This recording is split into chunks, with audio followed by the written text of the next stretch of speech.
So what GuidePoint does is we provide cybersecurity solutions for companies who need help with defense, who need to do assessments, any type of cybersecurity product or service, GuidePoint can provide it. And so what we get a chance to do as an organization is help people who are struggling, like we're going to talk about today, people who are struggling in these areas. GuidePoint is uh, aims to be a trusted partner with those companies and help them either defend themselves or recover from attacks.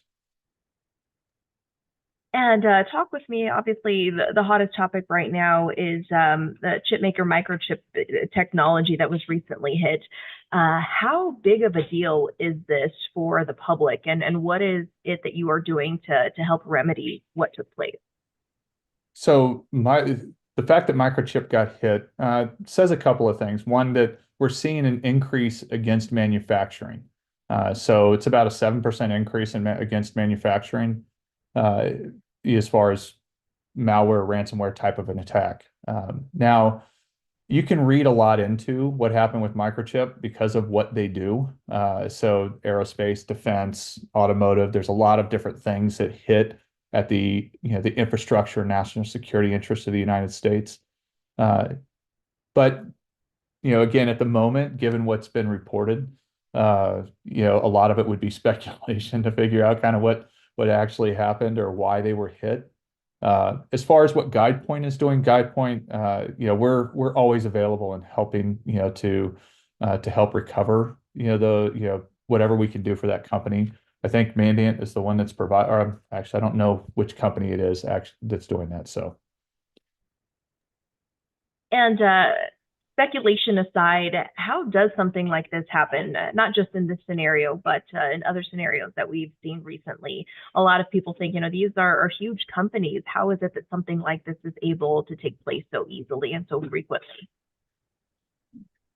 well, the largest vector for attack for ransomware or malware type of attacks is through email. And what it does is it takes advantage of, people's willingness to help, wanting to, whether there's a national emergency or some sort of, um, you know, charitable donation or anything like that, that gets people thinking, hey, I can help, or it might be too good to be true, some sort of money scheme. It gets people thinking, and it stops them from recognizing, hey, this might not be the right thing. This might not be something that I should click on. And I wish it was something different, but the reality is that most of the attacks come through email. And what do we know right now about what type of information was stolen here? And should people be alarmed? What should they be doing if they feel that their information may have been included in this? So Microchip hasn't disclosed what has been, what the attack actually comprised of, and that's normal for an organization because they have to figure out what actually happened. So it's not that they're hiding anything or anything like that. It's just simply they're trying to figure out what actually happened. So if you are a customer of an organization that's been hit like this, first thing you have to do is make sure that you're aware that your employees know that you as a consumer know that, hey, I've transacted with this company before, and so I just need to make sure that if something comes from them in an email that says, hey, by the way, this is Microchip, and we'd like to get your information to validate your account, probably want to call them first. And if something comes across that seems a little odd, then if you're a consumer, delete it. Just just delete the email. Don't click on it. Now, any tips for customers, not only in this area, but just in general? Again, we've seen this happen more and more frequently with cyber criminals hitting various entities. Any tips for consumers here? Sure. So the biggest tip, again, is to pause. Most of the attacks that you see get you to look past your instincts, like, hey, this doesn't feel right. You get this feeling like, oh, I haven't seen this email, I haven't seen this text message before, I haven't seen this person coming into our facility before. And so rather than confront the issue, most people will just bypass it and just, okay, well, I'll click or I'll delete it. What I would say is make sure that you pay attention to those signs and just pause see if it makes sense, see if it's in a line, if you can determine where the email came from, or if there's an attachment in there that you shouldn't be clicking on, or if somebody's trying to gain access to your facility that you don't know to challenge them.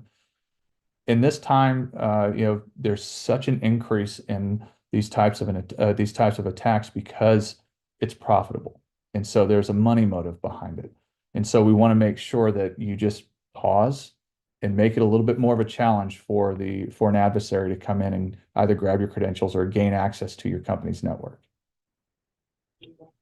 Well said. Anything else, Polly, that you think is important to include along the lines of not even just specifically this attack, but attacks in general?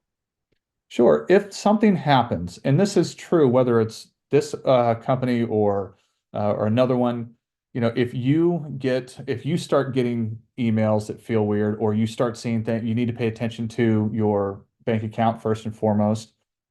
This is a high time for, as we're approaching here, I think it's Labor Day coming up. There's going to be Labor Day travel. The criminals they're not just focused on microchip. They're not focused on those. They're focused on money. And so one of the best things you can do is make sure that you're paying attention to your bank account. If anything seems weird, to immediately call your bank, and see what happened, challenge the charge. The other thing that you can do as a customer or as a business, GuidePoint, again, as I said at the start, GuidePoint is a cybersecurity company. We do advising and consulting. And one of the things that we put out quarterly for free is our GuidePoint research and intelligence team's threat reports. And we put out a ransomware report, and it talks about all of the trends. And I think that as a business, one of the best things you can do is be informed about what the threat actually is. And so that way you know what the threat is and you can defend against it. And by the way, that's available for consumers as well, not just for businesses.